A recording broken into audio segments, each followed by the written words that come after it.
Jatenda piny mar Uganda Yoweri Kaguta Museveni koroni tugo oko kendo yango ni gedo mar gach okolonindo mano mar SGR biro konyo mokalo e weche giko mago mag wuodhe kaachiel koda jiwo chenro giko mago mag ohelni mopogore opogore e kind piny mar Uganda kaachiel koda piny mar Kenya.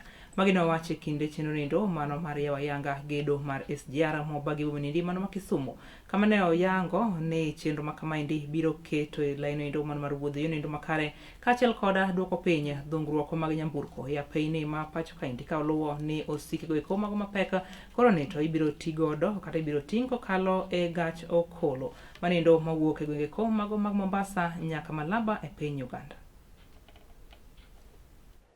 Our plan is to transfer all heavy cargo to the railway. Hii ndio maana ya hii mradi. Mizigo yote mizito sana toka kwa barabara kwenda kwa gari moshi. Ndio maana yake.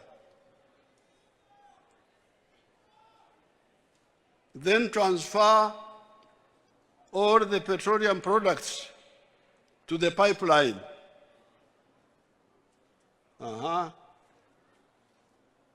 Gari za mafuta kwa barabara ni hatari kwa maisha, tena zinaharibu barabara na zinaleta ajali.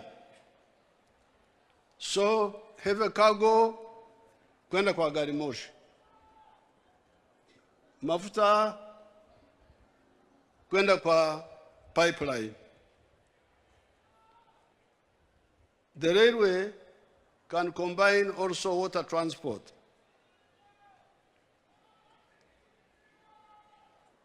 This leaves the roads for passengers and light cargo.